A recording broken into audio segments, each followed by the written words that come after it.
Hello guys, we'll be discussing speaking practice test, IELTS book 12, test 3. I think it's test 5. I'm not sure. It's the third test in the book. Some books say it's test 5 and some book is it's test 3. I do not know exactly, but it's test 3 actually, third test in book 12. So we'll directly move on to the questions, first set of questions. Where do you buy most of your clothes? I normally go to R&B, a store near my home, and the clothes are not very costly, and the quality of the cloth is also very good. Most of my clothes are bought from R&B, so I'm not a fan of R&B. I just love the quality and it's cost effective, so that's why I go there. How often do you buy new clothes for yourself? I normally do not prefer buying new clothes often, but whenever I go to the shopping mall, maybe once in 6 months, or sometimes for birthday or Christmas and New Year, we normally take a set of dress. And for birthday, also, my husband used to buy me one. So these are the times that I buy a dress for myself. And other than that, for occasions like some wedding or parties, which it's mandatory to get a new one, so we at that time we go to get a new one. Other times we normally do not go. It's not very often, but once or twice in a year we normally go to buy new clothes. How do you decide which clothes to buy? I basically go for my husband's opinion because he's the one who admires me or he comments on my dressing. So that's I ask his opinion after wearing a dress, and if he's okay with it, I normally take it. I do not have a particular taste. I'm not a good fashion. I do not have a good knowledge of fashion. So I ask for my husband's opinion and decide on which one to buy. Mostly I love black, so I always look for the black ones. And so if I did not have any opinion, I go for the black dresses, which I normally prefer. Have the kinds of clothes you like changed in recent years? Like I said, I love black clothes, but my husband is a person who loves gray, so my black love has changed into a bit of gray love. So few of my dress which we bought recently are all shades of gray and blue together, blue and gray. So if it's earlier, I would have a great a list of clothes which are black, but now it has changed because of influence of my husband. So we'll move on to the part 2. Describe an interesting discussion you had about how you spend your money. You should say who you had the discussion with and why you discussed this topic and what the result of the discussion was, and explain why this discussion was interesting for you. Um, we have to say we have a debt of 25 lakhs. It's a bit too much for an Indian to have a debt this much, but we had to borrow a few amount from the bank to give it to my cousin who is abroad, and he needed help for his family issues. So we helped him without thinking, without having a second thought, but we were trapped in that.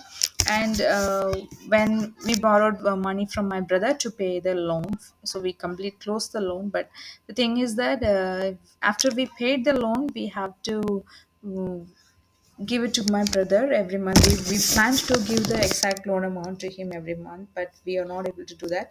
So in that situation, we had to explain it why we are not able to do. In that explanation, we found that that's why we had a discussion how we are spending the money every month. So in that discussion we found a lot of loopholes where we spend unwanted money, and that's where we went 2 or 3 times to shopping and sometimes to cinemas. So that's all unwanted expenses that we could have avoided easily. But the other thing is that we had to pay for our daughter's fee that month, the whole semester fee from 2 or 3 months together. We combined and we paid it together. So that's why we were not able to repay my brother. So that's why we had to have this discussion on the first part. So the result of the discussion is that he understood our situation, that we are not lying. We didn't do any unwanted expenses. We did not make any unwanted expenses. So he was satisfied with our response, because we sometimes we tend. He is worried that we might end up spending unnecessarily, and we might borrow more money for our life. So that's why we had to that. Have we in the first place, we have to have this discussion, just because he was worried about us. So we're thankful to have a brother like that who helped through the crisis. But now we are bound to pay him little by little. We'll be able to pay him. That's why financial discussion we discussed, and it really helped us to categorize the expense, and to prioritize the things that we should do, and prioritize the things that we should avoid spending money at. So it was really a good discussion, because he never offended us. He just gave us ideas to save, and he asked us to save a particular amount of money every month for our future. That's how the discussion went, and it was really good talking with him about our financial situation. Let's move on to the part three, and it's about money and young people. Why do some people give their children money to spend each week? It's good that parents give a little bit of money as pocket money every week, because also they should be taught to save at a very early age, because only then they will be able to manage their own expenses when they grow up. They will be able to prioritize the things that should they spend money on. So it's good that children, in the sense in a teenage level, they can be given money to spend every week for their expenses, like buying a snacks, or going to take a photocopy of their notes, things like that. They can Parents can rely on the children to do it themselves, because that's when they will get knowledge. They will get the record knowledge in the particular session. Do you agree that schools should teach children how to manage money? I really think that in my school time, we had a saving scheme in our schools. So it's just 1 rupee saving or 50 saving, everything counts to that. So I think the school should be having such saving schemes which help children to learn saving at a very early age. If they save at a young age, they will be able to save for their future when they grow big and go to a job. So I think the school should have a session to make them aware of the money they spend, or the money they should save for their future. Things like that should be taught in school. Uh, Likewise, as in home also. Do you think it is a good idea for students to earn money while studying? Definitely. When children start earning the money they need for themselves, it helps them to have more confidence, and they'll be more independent. They are going to start a new life as an independent person. So instead of relying for everything on their parents should be there to assist them. But at the same time, students can earn their money while they work. But students, in the sense, after their high secondary, because before that they're all considered children, and not at a very children going to work. I don't think it's good.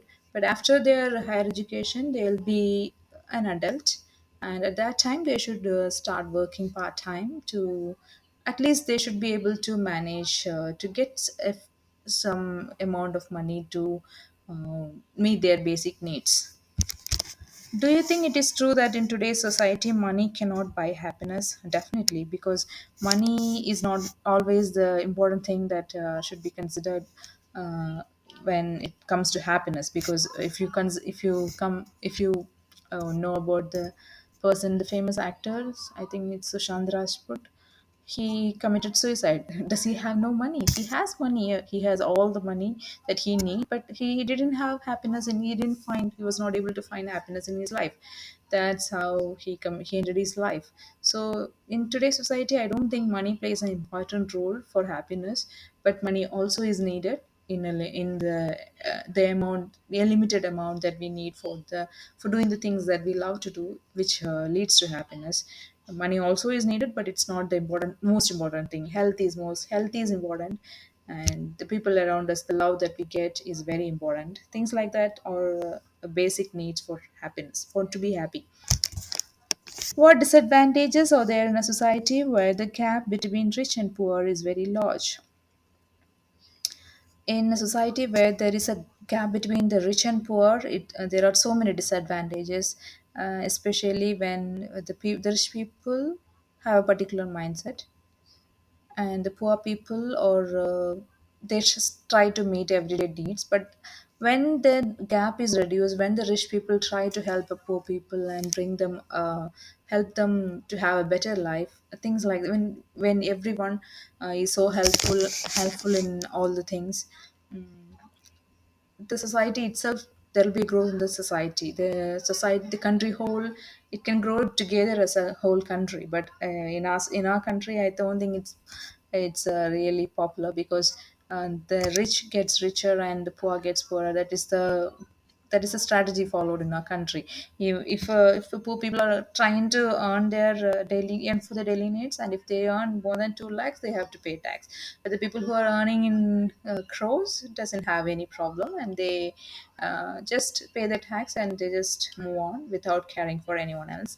And they are given more opportunities to earn more money. But the poor, the opportunities are getting lesser every time when they try to come out of the tough situations. When the poverty level is, when they come out of the poverty level to middle class people, the expenses are also increasing, because there is a great difference between the rich and poor, and these people try to cope up with the demands of the children when they are going to school, the same comparatively the same school as some rich kids study. Do you think richer countries have a responsibility to help poorer countries? I think at first the people in the country should, the rich people in the country should be able to help the poor people in the country. Only then we can expect a rich country to help a poor country. If our people is not helping our people, our poor people who really needs help, I don't think we should bother expecting help from a rich country. And it's our responsibility to take care of people who are with us. And I think our government and the billionaires in our country can try something to help the poor people and to bring them out of the poverty level. At least poverty should be eradicated in the country. Even if not, they, even if all the poor people are not rich, even if they are not rich, it's not a problem. But if there is poverty and if they are struggling to for their daily food, I think it's really a problem, and we should all be ashamed of having the poverty level people in our country. It's not their fault actually. They are born like that. They didn't get the opportunities to develop in their financial level. So I think the rich people should give a helping hand to the poor people first, and only then we can expect rich countries to help the poor countries. So with this, we end this topic. I know I blabbered in between in question for the previous question. I'm not very sure about the answer, so I try to say something. Things like that might happen because not every time we cannot be very good in answering. So stammering and staggering all happens when we answer questions. So anyway, wish you all the very best. Thank you.